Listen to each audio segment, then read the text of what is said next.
suuraan bilbila keessaniitiin kaastan qulqullina gaarii kan hin qabne yoo ta'e namoota miiliyoona 100 oliitiin daawunlood ta'amee fayyadamaa kan jiru appilikeeshinii ajaa'ibaa bilbilli amma qabdan suuraa ajaa'ibaa iPhone 17 qixxee isiniif kaasisuu danda'u liinkiin isaa komentii viidiyoo kanaa kan jalqabaa jala jira. Liinkii kana tuquun appilikeeshinii kana daawunlood godhaa itti fayyadamaa. Yeroodhaaf maqaa kiyya himachuun barbaadu kanan dhaladheetti guddadhee Jiituu Magariituu Oromiyaa keessattidha. Barnoota koollee kutaa tokkoo kaaseen haga kutaa 7tti qofa baradhe. Sanaan booddee carraa jireenyaa na mudateen barnoota gonkumayyuu barachuu hin dandeenye. Haatii fi abbaan koo maatii harka qalleeyyii sanarrammoo baadiyyaa magaalarraa baay'ee gadi fagoo ta'e keessa kan jiraatan bakka anitti dhaladhetti yeroo hundaa lolli bakka jiru ummanni amantaadhaan yeroo walirratti ka'u nageenyi haala naannoo kamiyyuu caalaa kan boora'u amantaadhaan kutaadhaan ummanni wal qoodee gaafa dubbiin kaatee meeshaa walitti qabatee biyyatti ka'udha. Ganda baadiyyaadha haa ta'uutii garuu ganduma kana keessa raajii dinqii hedduutu jira.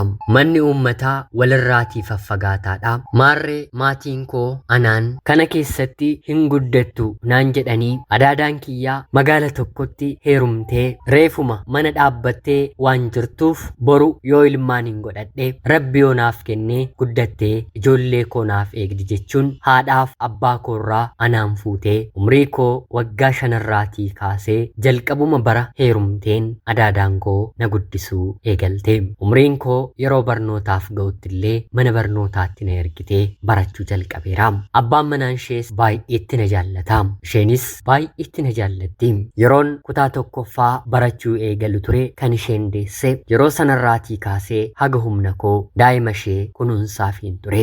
Baay'ee na jaallatti. Akka dhala isheetti uffata, kophee, dabtara, kobbee hinnaaf bitti. Kanan jabaadhes mana isheetti waan na ta'eef isheedhaan haadha koo immaan jedha. Abbaan manaa ishee immoo abbaa koo abbaan jedha. Innis nama gaariidha. Haalli jireenya isaanii jalqabarraa baay'ee kan namatti toluu fi rakkoo jireenyaa kan hin qabne isheenis maddi galii abbaan manaan ishee gaarii waan tureef manuma kan ooltu erga deessee booddee immoo hojiima hojjettullee guutummaa guutuutti kan addaan kutte ture. Jireenyuma gaariitu mana ishee keessa jiraatama. Abbaan manaan ishee ogummaa mana ijaaruu harka nama hedduu keessatti jaallatamu kan qabudha. Boqonnaan qabu. Maatii ishee baadiyyaa jiranillee ni gargaara. Maatii ishee qofayyuu miti. Maatii koofillee gatii kiyya yeroo isaan gara magaalaa dhufan waa itti guduunfee ni erga ture. Haa ta'uutii garuu gaa'elli kun erga isheen daa'ima lammaffaa dabalattee bifa kanaan itti hin fufne. Jalqaba irratti kan jijjiiramuu eegale haadha manaadha. Mana hedduutii daa'imni erga dhalatee booddee abbaa manaatu raksamitire. Anaan immoo ija koo rabbumti waan na arguuf asitti garuu haadha manaatu jijjiiramuu eegale.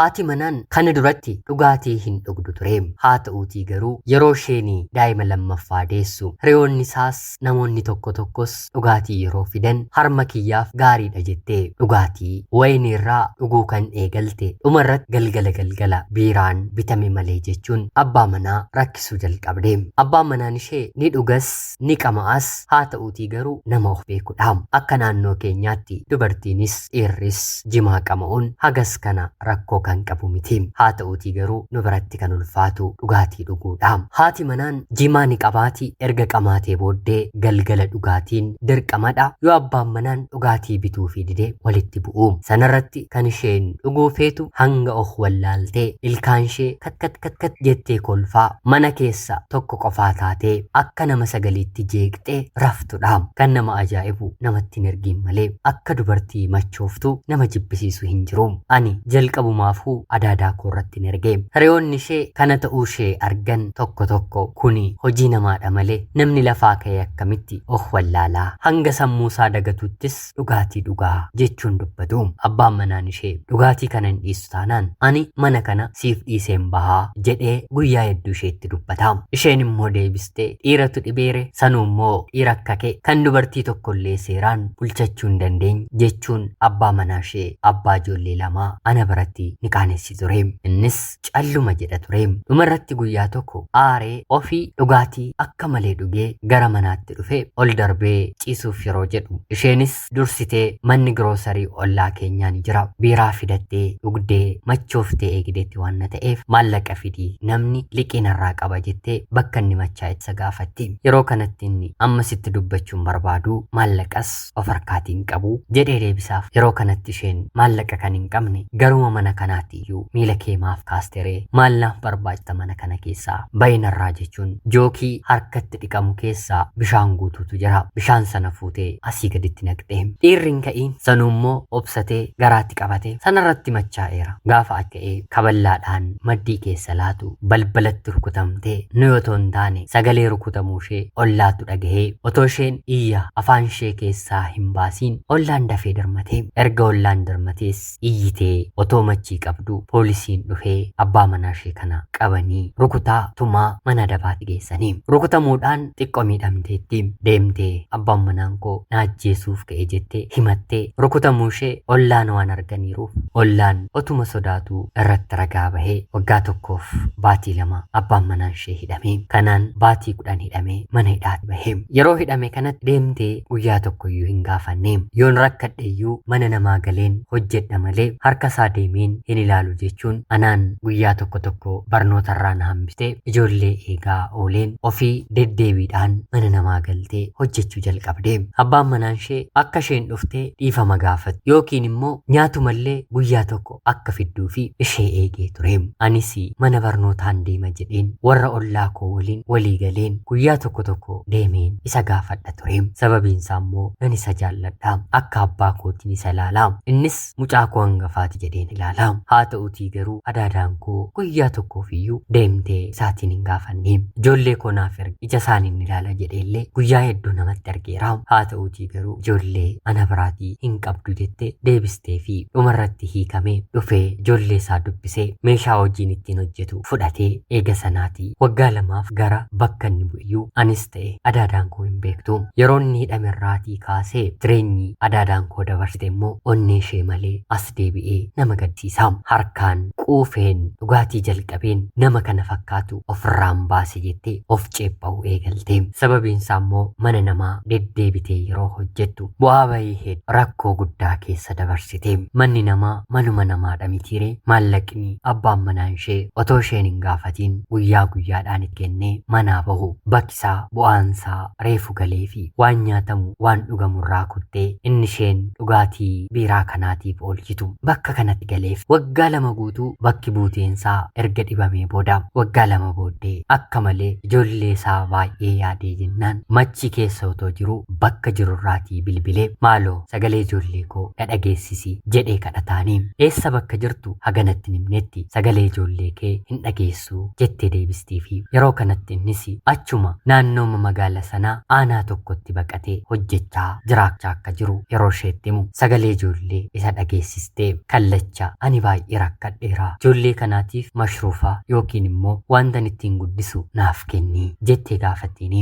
Innis tole jechuun maallaqa haga ta'e erguufi ni jalqaba baatiidhaan jechuudha. Haa ta'uutii garuu madda galii argaturraan kaastee yeroo yaaddu maallaqni inni ergu kuni gahaa akka hin taane yeroo beektu magaala inni jiru deemtee tooftaadhaan poolisii qabattee kunooti abbaan manaan koo seeratti naa dhiyeessaa ilmaan 2 narratti gatee deemeera jechuun ammas isa qabsiistee qabamee seeratti dhiyeessitee ijoollee isaadhaaf baatiidhaan maallaqa dabalataa akka inni qoodu irratti murteessiste. Walfalmiin kun gara baatii 4 erga fudhatee booda innis kutee fi dhufees ijoollee isaa ijaatiin ilaalee dhufuu qofa otoo hin taane magaaluma nuti jiraannu keessa jiraachuu jalqabee.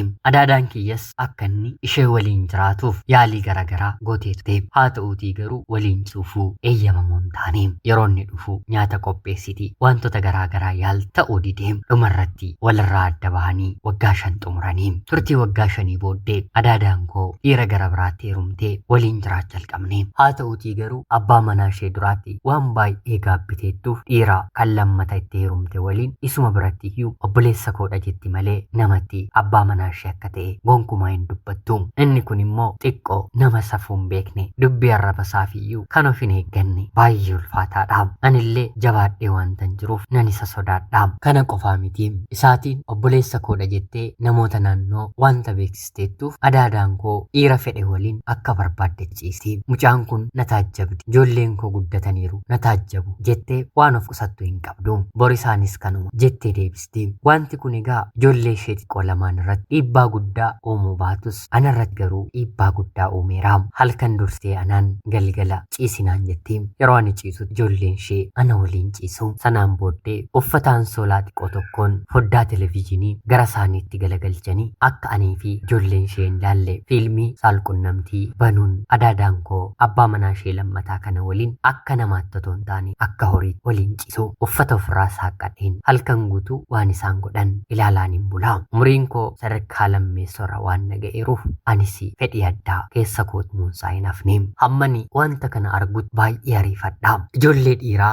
muraasa waliinis haasa'uu nan jalqabe. Haa ta'uutii immoo sodaan uumamni nama keessa kaa'ee ni jira mitiire dhiira kamiifiyyuu tole jedheen dabarseen of hin kennine ture. Kanaan otuman jedhu otuma jennu abbaa manaa ishee kan lammataa kana waliin naannoo baatii 9 jiraatanii turtii baatii 9 booddee isheettis hagas kana hin tolle fakkaata. Mana qaalluu yookiin immoo mortuu deemuudhaan akka inni kun irraa bahu abbaan manaa ishee duraa immoo waliin jiraatu irratti hojjechiistee dhufti. Dubbiin qaalluu kunis nama dhugaatii dhugu jimaa qama'uu fi sodaa waaqaa hin qabne biraati. Hojjechuun isaa waan hin oolleef inni kun mana gadhiisee bahee inni sun immoo ijoollee koo jedhee ishee waliin jiraachuu jalqabe. Kanaan isa lammataatiin immoo kan isheen gooteettu fagaatee mana kireeffatee akka jiraatu guyyaa tokko tokko nyaata akka fidduu fi guutummaa guutuutti akka sarraatii addaan baane abdii kennitee fi isa kana waliin jiraachuu barbaaddeetti. Sababiin isaa amala hin taane kan qabu isa lammataadha. Amala hin taane kana yookiin immoo fiilmii kana laalaa waliin ciisuu akka namaatti otoo hin taane akka horii waliin ciisuu kan jaallatus kan beeku isa kanadha. Abbaa manaa ishee isa duraa waliin yeroo isaan waliin ciisaniyyuu ani hin beeku. Wanta waliin ciisanis natti hin fakkaatu. Maarreegaa kanaan otuma jirru guyyaa tokko nyaata hojjettee dhoksitee abbaan manaa ishee jalqabaa otoo hin ergiin abbaa manaa ishee lammaffaaf gudunfitee mana isaa na beeksistee waan na jirtuuf bilbiltee fi nyaata sii fidaa jirti harkaa fuudhii nyaadhu jettee isatti himti. Innis tole jedhee mana isaatti na eegee nyaata yeroon geessu ture irraa nyaadheen meeshaa kanas fuutee galtaa naan jedhee hanga inni nyaatitutti akkuma nachi taa'u na gaafate. Kanaan nyaati erga fixee booddee garuu meeshaa sana natti kenne otoo hin taane balbala cufee afaan kiyya ukkaamsee kabaja durbummaa kiyya narraatii fudhate. Dhumarratti waan kana nam tokkotti dubbattee jennaan lubbuu keen baasa jedhee wanta na dorsiseeruuf nama tokkotti iyyuu hin dubbanne afaan koo qabadheen meeshaa sana fuudheen gara manaatti galee. Haa ta'uutii garuu wanti kun kanumaan hin hafne. Adaadaa koo waliin lammuu lammataa isaaf nyaatan geessu jedheen walitti hin bu'ee. Warra kootti bilbiltee narraa fudhaa intala keessan dadhabeera waggaa amma kana isiniif guddeera amma garuu naaf ergamuu diddee jechuun illee na komattee na himatteetti. Komiin ishee kun garuu baatii 4 booddee deebishee seeqaanesse. Qaamni koo dabalaa furdachaa dhufee daa'imni gadameessa koo keessatti hafee dubbachuu waan hin sodaadheeruuf adaadaan koos hinuma na shakkiti malee afaaniitti baafatti anaan hin gaafattu. Duras rakkoon mana keessa yoo jiraate kan balleesse abbaa manaa ishee lammataadha yoo ta'e isatu balleesse yoon jedhe fuutee na qabdi yookiin immoo hin na reebdi maqaa isaarraa bu'aan jetti. Guyyaa tokko tokko immoo narraa fudhachuu fida miti narratti gojamaate miti jechuun jechoota ani hin eegne narratti dubbatti. Barnoota koof jedheen ishee bira jiraachaa ture. Amma immoo otuma isheen seeraan na barsiistu otuma dadhabdee maalis taatee na barsiisaa na guddifachaa jirtu rakkoon kun narra gahee adaadaa koottis murteessuu hin danda'u. Keessumaa erga abbaa manaa isheerraatii adda baatee bu'aa bahii isheen keessa dabarsite ana qofaatu beeka.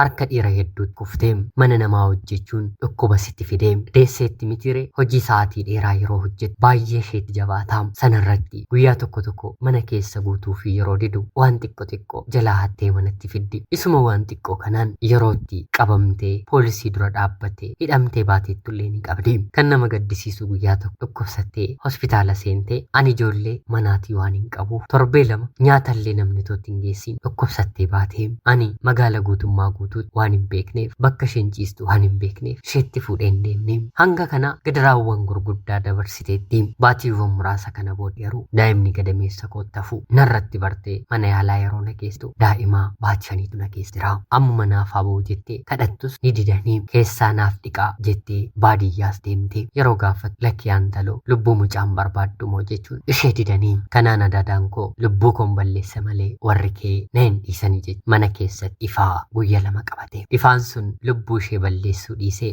lakkooftuun yookiin immoo qoxaariin of deebisee adaadaan koo du'arraa si'a lama haftee kanaan rakkinni ishee anumadhaa gatii tiraanispoortii naaf kennii gara warra koottiin gala jedheen abbaan manaa ishee kan jalqabaa kanan gaafadhe. Yeroo kanatti inni maalidha rakkinni anoo maaliin tuqamteeti jedheeni jechuun yeroo na gaafatu wantan adaadaa kiyyas dhokse wantan namatti sin dubbadhu jedhee dhokse iccitii adaadaa koo fi abbaa manaa ishee lammataa anarra kan jiru gadi taa'een wanta hundumaa ishee isatti hime. Yeroo kanatti inni albee qabatee isa na ulfeesse ollaan obbolaadha jedhee adaadaa koof kan beeku waraanuu ajjeesuuf deeme. Haa ta'uutii garuu yeroo inni manaa bahu itti bilbilanii akka inni baqatu yookiin immoo dhokatu taasisanii. Kanaan eega sanaa innis gara haadha manaasaa yookiin immoo adaadaa kootti hin deebine. Edaa duuba kiyyaan diraamaa kana fakkaatu natti hojjechaa turte jechuun si'a lammataa isheerraa adda bahee gatii tiraanispoortii naaf kennee gara biyya koo maatii kootti hin galee. Maatiin koo maali kuni jechuun wal sassaabee adaadaa kiyya ajjeesuudhaaf baadiyyaa wal guuree magaala dhufee keessumaa obbolaan koo siif ijoollee kee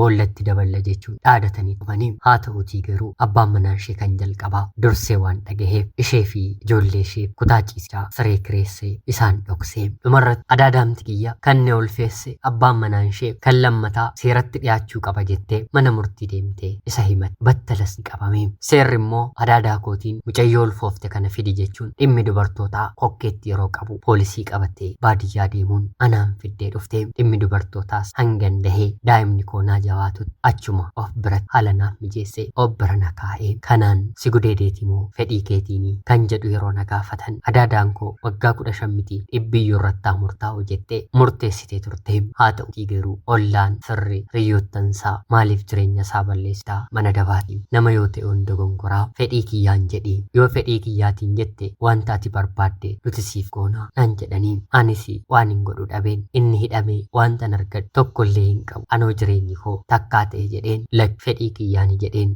deebisee fi adaadaa koo fi abbaan manaan ishee baay'ee natti aaranii firoottan isaa fi obboloonni isaa na galateeffachuun yoo feete wanta barbaadde siif goonaa jechuun akkuma waadaanaaf galanitti baatiiwwan muraasa booda ergan dahee lafa gurguranii obboleettiin koo tokkos baadiyyaa ni jirti ishee waliin maallaqaa gara biyya hambaatti deemnu nuuf kennanii anis daa'iman dhale kana maatii koot kenneen barnootas waan hundumaas dagadheen biyya hambaa dhufeen jiraachaa. Egaan ni beektu mitiiree jireenyi shamarranii yeroo hedduu yeroo hundaa karaa isheen barbaadde karaa isheen abjoogte karaa isheen yaadde irra toon taane akkanumaan ta'iima akka tasaa tokkootu daandii jireenya ishee jijjiiree karaa isheen hin yaanne hin feenerra akka isheen deemtu taasisaa. Ani otoo gaa'ilan godhatiin daa'ima godhachuu miti jireenya adaadaa koo sirriitti waan hin beekuuf gara fuulduraatti gaa'ilatti hin seenullee maal akka ta'e ani gaa'ila keessatti nama akkamii ta'uu akkan qabu of ilaalaa irraa barachaan ture. Haa ta'uutii garuu akkan ani yaade gonkumaa naaf hin taane sababa adaadaa koo guddadheera sadarkaa kanarra gaheera. Haa ta'uutii immoo godaannisa yoomiyyuu dagachuu hin dandeenye karaa abbaa manaa ishee lammataatiin argadheen ofitti qaana'aa ofitti gaabbaa jiraachaan jira. Kan nama gaddisiisu immoo adaadaan koo erganii sababa murtoo sanaatti isheetti bu'ee biyya hambaas dhufe kana takka 2-3 maallaqayyuu ergeefiin booddee garuu yeroon dhagahu abbaan manaan ishee kan lammataa mana dabaatti yeroo deebi'u ishee waliin jiraachuu akka jalqabedha. Inni jalqaba waan ishee dhiiseeyyuu gaa'ela gara biraa waan dhaabbateef isa kana waliin jiraachuu akka jalqabedha. Maatiin firoottan koo hunduu murtee koo irratti ergan biyya hambaa bahee homaa naan hin jenne. Haa ta'uutii garuu nama akkana na godhetti deebistee heerumuun ishee anaanis maatiin koos eenyuyyuu kanaan booddee garagalee akka isheen ilaalle ishee taasiseera. Isheenis jireenya kiyya natu beeka bara kana ilmaan kana maal godheen barsiifadha abbaan isaanis kanaan booddee gara kootti hin deebi'u kan koo duwwaadha gadi deebi'udha jettee deebistii. Otuun obboloota koo ijoollee ishee harka kootiin waggaa amma kanaan guddise yeroo isheen machooftee dhugdee sireerra ciisu nyaata hojjedheenii irraa dhiqeen uffatarraa jijjiireen raffiseen ijoolleen guddise kana otoon gargaarii bira dhaabbate baay'ee natti tola. Haa ta'uutii garuu nama kana waan ofitti fiddeef sagalee isheeyyuu dhagahuun na jibbisiise. Waa'een ijoollee kanaa immoo garaa koo nyaachaa jiraachaan jira. Anaaf isaan gadameessa tokko keessaa bahuu baannus haa ta'uutii garuu waliin reebamnee waliin beelofnee waliin bu'aa bahee hedduu kan arginedha. Ani jaalala obboloota koo hin beeku jaalala isaanii garuu sirriitti hin beekaa. Isaanillee na obsuu hin danda'ani ture. Rakkinni kun garuu jireenya kootti dhufee barnoota koo fi obboloota koorraa adda na baasee adaadaa koo immoo akkan safeeffadhu na godhe. Kanaan booddee maal akkan godhu maaltu akkan eeggatu jireenya maalii akkan jiraadhu Rabbi duwwaatu beeka. Akka amantaa keessanitti du'aayinaaf dha. Har'a gara biyya ambaatti ergan godaanee waggaa arfaffaa qabadheera. Maatii koofis daa'ima koofis gaarii ta'een jira. Jireenya koof garuu boriin koo garuu maal akka fakkaatu waan hin beekneef jabeessaa naaf fedhadhaa. Ana obboleettii keessan biyya hambaarraatiin ulfaadhaa nagaatti galatoomaa.